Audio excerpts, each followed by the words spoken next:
स्वागत है आप सभी का मेरे साथ मेरे इस YouTube channel study with Amit Chahal.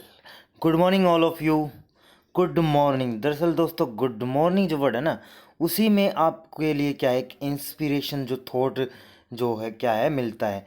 Morning means क्या होता है दोस्तों? मॉर्निंग मीन्स आप लिंक करोगे वन मोर इनिंग, यानी one more innings to play.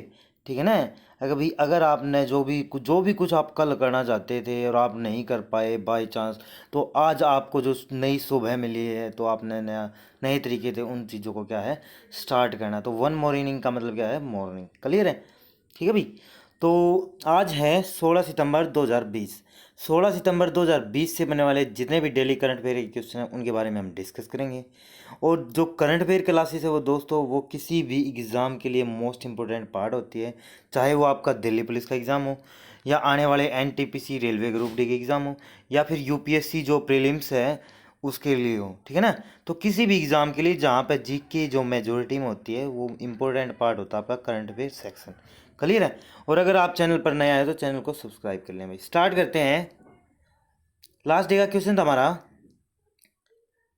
वैश्विक आर्थिक स्वतंत्रता सूचकांक में भारत का स्थान कौन सा है? भारत का कौन सा स्थान है? ठीक है ना? तो वैश्विक आर्थिक स्वतंत्रता सूचकांक आया था तो उसमें भारत का कौन सा स्थान था भाई? 105वां स्थान। ठीक है ना? 105वां स्थान था। क्लियर है?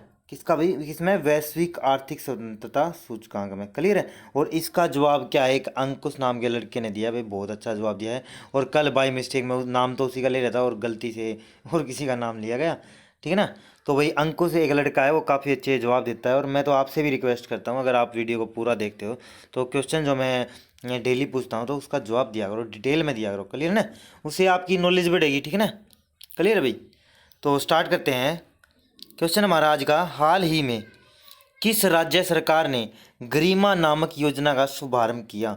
तो भाई गरिमा नामक योजना का शुभारंभ किया है तो किस राज्य सरकार ने वो किया है? उड़ीसा राज्य सरकार ने। क्लियर भाई? उड़ीसा राज्य सरकार ने गरिमा नामक योजना का प्रारंभ किया है, स्टार्ट किया है। ठीक है ना? इसमें क्या है, दरअसल यहाँ के जितने भी सफाई कर्मी हैं, स्वच्छता कर्मी हैं, ठीक है ना, जितने भी सफाई कर्मी स्वच्छता कर्मी हैं, सफाई करने वाले, उनके परिवार और उनकी जो सुरक्षा को सुनिश्चित करने के लिए यह योजना है। ठीक है ना? अगर वो जो काम करते हैं सफाई का हो गया, ठीक है ना, जैसे कि बोरवेल साफ करना, तो उनमें मतलब कुछ काफ़ी परेशानियां होती हैं, उनकी जो शारीरिक स्वास्थ्य भी बिगड़ने के क्या रहते हैं, मतलब हमेशा वो रहते हैं। ठीक है ना? चांस। तो उसको उन सभी चीज़ों से क्या है मतलब दूर करने के लिए, यानी दूर तो होंगे नहीं परंतु उनके लिए क्या है, इनको स्पेशल एक राहत मिलेगी गरिमा योजना के तहत। ठीक है ना? एक सुरक्षा प्रोवाइड किया जाएगी यहाँ की सरकार के द्वारा, उड़ीसा सरकार के द्वारा। ठीक है ना? वो चाहे बीमा बीमा कंपनियों की सहायता से भी इनका बीमा कर दिया जाए बहुत बड़ा। ठीक है ना? या इनके लिए कुछ मतलब स्पेसिफिक जो योजनाएं हैं, ठीक है ना, वो लाकर। तो स्वच्छता कर्मियों की सुरक्षा को सुनिश्चित करने के लिए या उनके परिवार की सुरक्षा को सुनिश्चित करने के लिए यह योजना स्टार्ट की है, गरिमा योजना। अब उड़ीसा आया तो उड़ीसा के बारे में बात करेंगे। उड़ीसा की कैपिटल है भुवनेश्वर। ठीक है? नवीन पटनायक क्या है, यहाँ के चीफ मिनिस्टर हैं और लगातार 5वीं बार चीफ मिनिस्टर बने भाई, लगातार 5वीं बार चीफ मिनिस्टर बने हैं यहाँ पे उड़ीसा में। प्रोफेसर गणेशी लाल यहाँ के राज्यपाल हैं। उड़ीसा की कैपिटल मैंने बताया भुवनेश्वर। और उड़ीसा में क्या है, भारत की सबसे बड़ी खारे पानी की झील है चिल्का लेक। ठीक है ना? चिल्का लेक अगर पूछ ले तो कहाँ पे है? उड़ीसा के अंदर। वो भारत की सबसे बड़ी खारे पानी की झील है। सबसे खारे पानी की झील वो है सांबर, राजस्थान के अंदर। क्लियर है? और उड़ीसा में क्या है, नंदनकानन वन्य जीव अभ्यारण्य, सिमलीपाल वन्य जीव अभ्यारण्य और चंद्रका हाथी विहार, ये सभी जो नेशनल पार्क हैं ये कहाँ पे हैं? उड़ीसा राज्य के अंदर। क्लियर है? उसके बाद बात करेंगे क्वेश्चन हमारा, हाल ही में इंटरनेशनल डे ऑफ डेमोक्रेसी कब मनाया गया? तो इंटरनेशनल डे ऑफ डेमोक्रेसी यानी अंतर्राष्ट्रीय लोकतंत्र दिवस कब मनाया गया? वो मनाया गया कल 15 सितंबर को। क्लियर ना? 15 सितंबर को हर साल क्या मनाते हैं? अंतर्राष्ट्रीय लोकतंत्र दिवस मनाते हैं। क्यों भाई? जो लोकतंत्र है वो क्या है, एक प्राथमिक श्रेणी में रखा गया है किसी भी देश के लिए। ठीक है ना? अगर भाई यहाँ सभी देश क्या चाहते हैं कि भाई हमारे यहाँ पे लोकतंत्र होना चाहिए, क्योंकि वो क्या है, एक तरह से बहुत अच्छी व्यवस्था मानी गई आज के टाइम पे मॉडर्न उसमें। ठीक है ना? सबसे बेहतर व्यवस्था। तो 15 दिसंबर को मनाया जाता है लोगों को अवेयर करने के लिए डेमोक्रेसी के बारे में। ठीक है ना? और इसी दिन क्या है दोस्तों, भारत के अंदर राष्ट्रीय अभियंता दिवस, राष्ट्रीय अभियंता, अभियंता को इंग्लिश में क्या बोलते हैं? इंजीनियर, ठीक है ना। राष्ट्रीय अभियंता दिवस यानी कि राष्ट्रीय नेशनल इंडिया इंजीनियर डे कब मनाते हैं? 15 सितंबर को। क्लियर है? ये जो डे मनाए जाते हैं ना, वो किसी भी मतलब जो स्पेसिफिक डे है उसको, उसके बारे में लोगों को जागरूक करने के लिए, अवेयर करने के लिए ये सभी चीज़ों को क्या है मतलब प्रमोट किया जाता है। क्लियर भाई? उसके बाद बात करें क्वेश्चन हमारा, हाल ही में किसे राज्यसभा का उपाध्यक्ष बनाया गया? तो भाई किसे राज्यसभा का जो उपाध्यक्ष बनाया गया है वो बनाया गया है हरिवंश नारायण सिंह को। भाई हरिवंश नारायण सिंह को, ये पहले भी राज्यसभा के उपाध्यक्ष थे, ठीक है ना, और इनको दोबारा से बनाया भाई, दोबारा से क्या इन्हें राज्यसभा का उपाध्यक्ष बनाया है हरिवंश नारायण सिंह जी को। क्लियर है? अब देखो राज्यसभा आया तो राज्यसभा के बारे में बात करेंगे डिटेल में। राज्यसभा की बात करें तो राज्यसभा का जिक्र भाई आर्टिकल 84 के अंदर आता है, ठीक है ना। आर्टिकल 84 राज्यसभा का जिक्र करता है, राज्यसभा के अंदर जो सदस्य हैं उनका चुनाव का जिक्र करता है। अब राज्यसभा के बारे में बात करें, राज्यसभा भारत का क्या है? स्थायी सदन है, कभी भी इसको भंग नहीं किया जा सकता। स्थायी सदन है और उच्च सदन है भारत का राज्यसभा। राज्यसभा में बात करें मैक्सिमम सीट कितनी हो सकती हैं? 250, परंतु फिलहाल में कितनी है? 245, 233 प्लस में 12। अब ये 233 प्लस में 12 क्यों लिखा मैंने? क्योंकि 233 का तो क्या होता है? चुनाव होता है, और 12 को क्या है? मनोनीत करता है राष्ट्रपति, ठीक है ना। ये बहुत बार एग्जाम में क्वेश्चन पूछा गया है कि भाई राज्यसभा में कितने सदस्यों को जो राष्ट्रपति क्या है मनोनीत करता है? तो 12 को। तो 233 प्लस में 12 245, और मैक्सिमम सीट कितनी हो सकते हैं? 250। और अगर 250 सीट होती है राज्यसभा की तो वो क्या होगा? 248 प्लस में 12, यानी कि जो 12 जो मनोनीत किए जाते हैं ये सेम रहेंगे, इनका आंकड़ा हो जाएगा चुनाव वाले का, ठीक है ना, चुनाव वालों का आंकड़ा बढ़ जाएगा। क्लियर है? अब राज्यसभा के सदस्यों का जो कार्यकाल है, जो टाइम पीरियड है वो कितना होता है? 6 ईयर, 6 साल। क्लियर है? अब बात करें राज्यसभा स्थायी सदन क्यों है, क्यों इसे भंग नहीं किया जा सकता, इसके बारे में अगर बात करें, ये स्थायी सदन इसलिए क्योंकि इसके 1/3 सदस्य हर 2 साल के बाद क्या है? बदलते रहते हैं, इनका कार्यकाल खत्म हो रहता रहता है, ठीक है ना। उतने ही आते हैं उतने ही जाते हैं, तो ये मतलब क्या है? भंग नहीं किया जा सकता किसी भी हिसाब से, तो ये स्थायी सदन है। और राज्यसभा का जो बात करें, राज्यसभा का जो उपाध्यक्ष है हरिवंश नारायण सिंह को बनाया गया, परंतु ये बनाया गया उपाध्यक्ष, तो ये अध्यक्ष कौन है? तो बात करते हैं राज्यसभा का अध्यक्ष लगा लो, पदेन अध्यक्ष लगा लो, या सभापति लगा लो, दोनों ही क्या होता है? वर्तमान में भारत के राष्ट्रपति, ठीक है ना। जैसे कि भारत के वर्तमान में उपराष्ट्रपति कौन है? एम वेंकैया नायडू। तो एम वेंकैया नायडू जी क्या है? पदेन अध्यक्ष, सभापति और अध्यक्ष हैं राज्यसभा के भाई। क्लियर है? अब राज्यसभा के वर्तमान महासचिव कौन है भाई? ये भी क्वेश्चन आता है, महासचिव भी पूछ लेते हैं, ठीक है ना। वो कौन है? राज्यसभा के जो महासचिव हैं उनके बारे में अगर बात करें, एक मिनट एक मिनट एक मिनट, महासचिव हैं भाई दीपक वर्मा। दीपक वर्मा जी क्या हैं? भारतीय जो अपर हाउस है, जो उच्च सदन है, उसके क्या हैं? महासचिव हैं भाई। क्लियर है? राज्यसभा के। उसके बाद बात करें राज्य, इन जो जितने भी सदन होते हैं राज्यसभा लोकसभा, उनमें क्या है? अपोजिट पार्टी का विपक्ष नेता भी होता है भाई, एक विपक्ष नेता नियुक्त किया जाता है। तो अगर आपसे पूछ ले कि भाई राज्यसभा का विपक्ष नेता कौन है, तो वो है गुलाम नबी आज़ाद। गुलाम नबी आज़ाद क्या है? कांग्रेस पार्टी से यहाँ के क्या है? राज्यसभा में ओपोजिट जो लीडर हैं, ठीक है ना, विपक्ष के नेता हैं भाई, ठीक है ना। लोकसभा में पूछ ले तो लोकसभा में कौन है अपोजिट? अधीर रंजन चौधरी, ठीक है ना। और ऑप्शन में मैंने डिटेल दी है। एम वेंकैया नायडू के हमारे उपराष्ट्रपति, ओम बिरला क्या है? लोकसभा के क्या है? स्पीकर है फिलहाल में करंट टाइम में है। और हरिवंश राय बच्चन कौन थे? ये अमिताभ बच्चन के फादर थे। और हरिवंश नारायण सिंह क्या हैं? ये बने हैं उपाध्यक्ष राज्यसभा के। क्लियर है? उसके बाद बात करेंगे, हाल ही में एशियाई विकास बैंक एडीबी ने किस वर्ष 2000 मतलब वित्त वर्ष 2020-21 की भारत की जीडीपी ग्रोथ रेट का कितने प्रतिशत अनुमान लगाया है? तो भाई जो जीडीपी ग्रोथ रेट है भारत की 2020-21 के लिए, तो उसका अनुमान लगाया एडीबी बैंक ने। क्योंकि मैंने बताया था कि भी जो ये तिमाही खत्म हुई है, तो अब क्या है, जो बहुत सारी कंपनियां हैं वो क्या अपने जो आंकड़े जारी करेंगे भारत की जीडीपी से रिलेटेड, ठीक है ना। तो 9% -9% क्या है? जीडीपी ग्रोथ रेट का अनुमान लगाया किसने भाई? एडीबी ने, एशियाई विकास बैंक ने। क्लियर है? अब बात करते हैं ये जो रिपोर्ट आई है, जो ये जीडीपी की जो ये जारी की है, सूचकांक जो जारी किया है जितनी भी कंपनियों ने, उनके बारे में बात करेंगे बीते दिनों। तो मूडीज ने जारी किया था भाई, मूडीज ने बताया था कि भारत की जो जीडीपी ग्रोथ रेट है वो रहेगी -11.5%, ठीक है ना। और केयर इंडिया एक संस्था है, उसने अनुमान लगाया था कि भी 8% से -8% से -8.2% तक क्या है भारत की जीडीपी ग्रोथ रहेगी। उसके बाद क्रिशल, सॉरी भाई यहाँ पे ठीक कर लेना, CRISIL, यू नहीं है भाई यहाँ पे।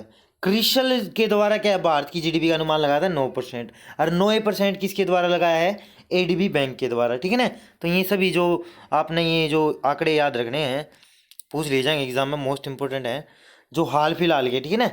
क्लियर है। और एशियन डेवलपमेंट आया, तो एशियन डेवलपमेंट के बैंक के बारे में बात करेंगे। 19 दिसंबर 1966 के अंदर स्थापना हुई, और 19 दिसंबर को स्थापना हुई तो 19 दिसंबर को ही क्या मनाते हैं, एशियाई विकास दिवस मनाते हैं। मनीला फिलीपींस के अंदर हेडक्वार्टर है, और मसात्सुगु ओसाकावा क्या है यहाँ के हेड हैं एडीबी बैंक के, ठीक है ना। और अशोक लवासा जी को क्या है, कार्यकारी उपाध्यक्ष बनाया गया था यहाँ का एडीबी बैंक का, एशियन डेवलपमेंट बैंक का, अशोक लवासा जी को। क्लियर है। अशोक लवासा कौन थे, ये इससे पहले चुनाव आयुक्त थे भाई, ठीक है ना। क्लियर है। उसके बाद बात करेंगे, हाल ही में कौन सा देश जिसने दोबारा से पूरे देश में लॉकडाउन लगाया है, वो कौन सा देश बना है जिन्हें दोबारा से अपने देश में क्या है लॉकडाउन लगा दिया है, तो वो बन गया है इजराइल। इजराइल ने अपने पूरे देश में क्या है दोबारा से क्या वहाँ पे लॉकडाउन लगा दिया है। क्यों, बढ़ते हुए जो कोरोना वायरस, जो कोविड-19 के जो केस हैं उनको रोकने के लिए, ठीक है ना। क्योंकि एक महामारी है ये बहुत ज़्यादा, तो उसके कारण क्या है पूरी दुनिया में तबाही फैली हुई है। तो इजराइल पहला देश बन गया है ऐसा काम करने वाला जिसने पूरे देश में दोबारा से लॉकडाउन लगाया, ठीक है ना। एक बार तो सबने लगाया था, तो इसने इजराइल ने क्या दूसरी बार लगाया अभी, ठीक है ना। अब बात करें, इजराइल आया तो इजराइल के बारे में बात करेंगे। इजराइल एकमात्र यहूदी देश है भाई, एकमात्र यहूदी देश है, और एकमात्र यहूदी देश है तो इसके कारण क्या है जो आसपास के जो जितने भी देश हैं इस पे आक्रमण करते रहते थे, ठीक है ना।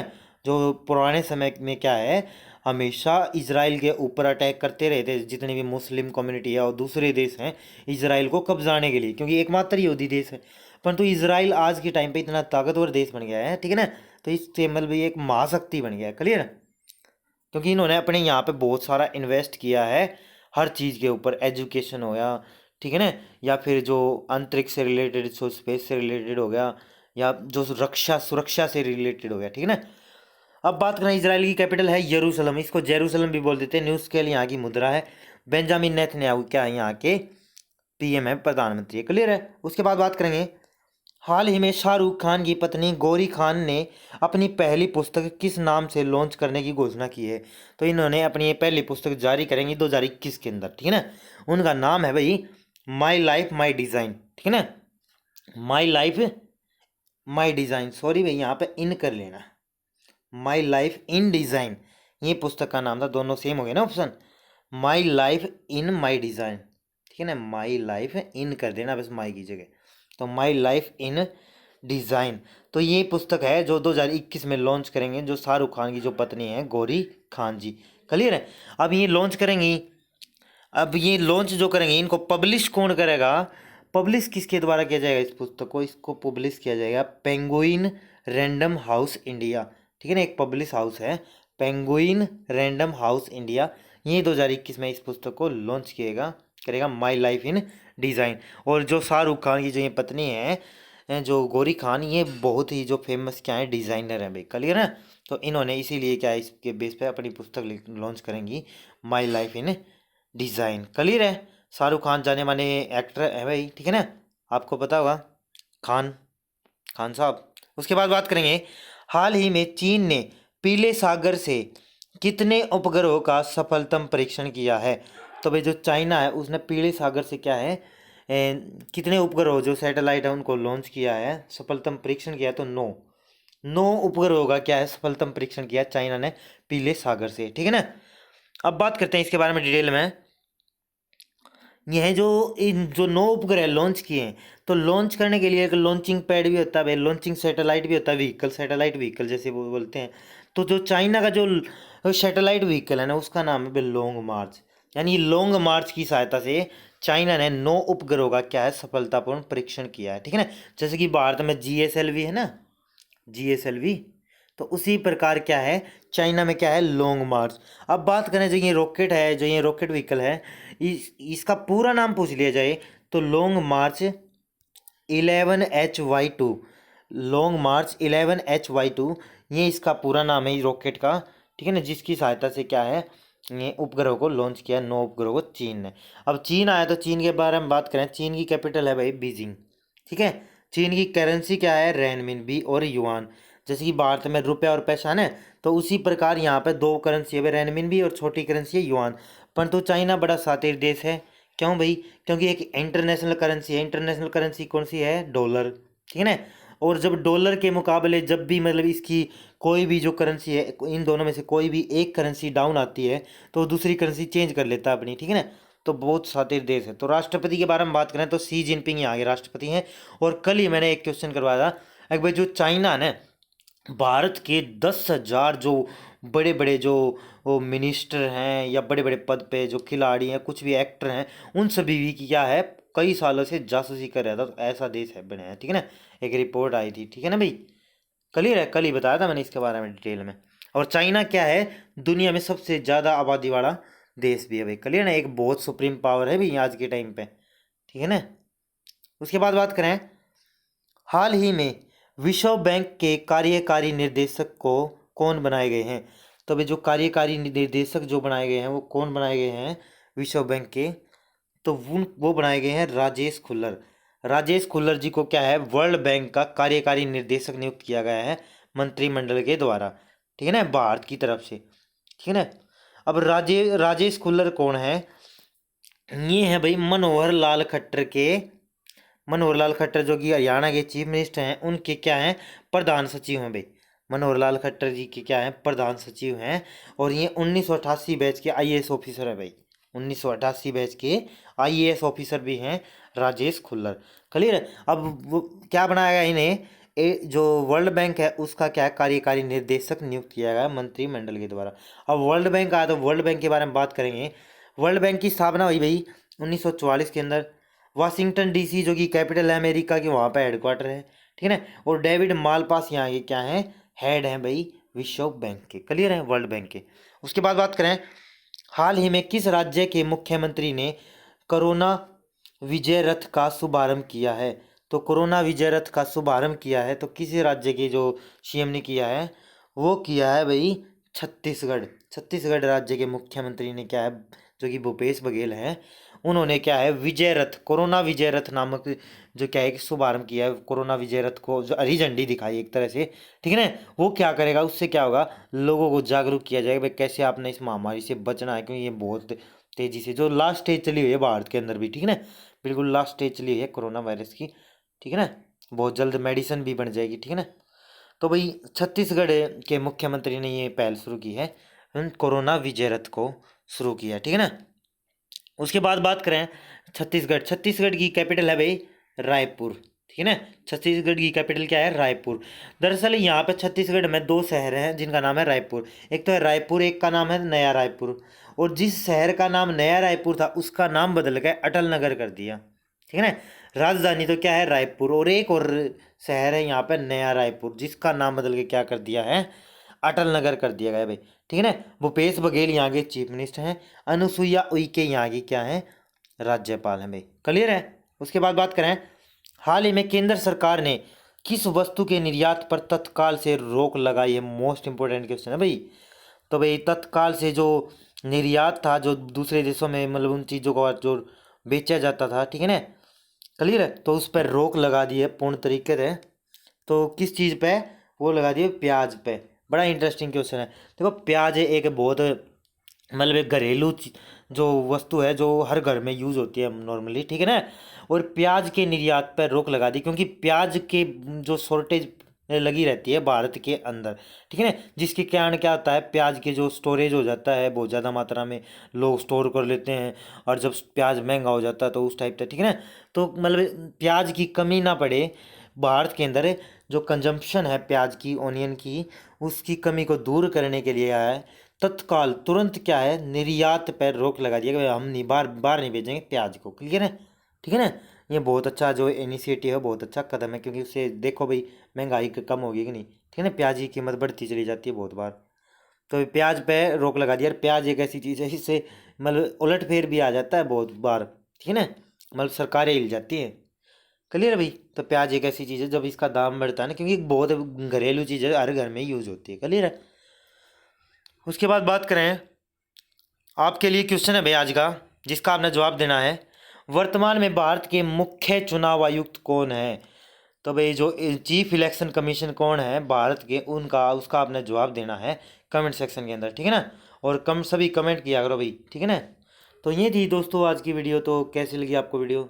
अगर आपको वीडियो अच्छी लगी है तो लाइक करें और अपने दोस्तों के साथ शेयर करें, क्योंकि अच्छा कंटेंट दोस्तों के साथ शेयर करोगे तो वो भी आपको अच्छा कंटेंट भेजेंगे आने वाले टाइम में। ठीक है ना? जब भी उनको कोई अच्छा कंटेंट मिलता है। ठीक है ना? और अगर आप चैनल पर नए आए हो तो चैनल को सब्सक्राइब कर लें और बेल आइकन को प्रेस कर लें। ठीक है ना? तो थैंक्स टू वॉच। थैंक्स।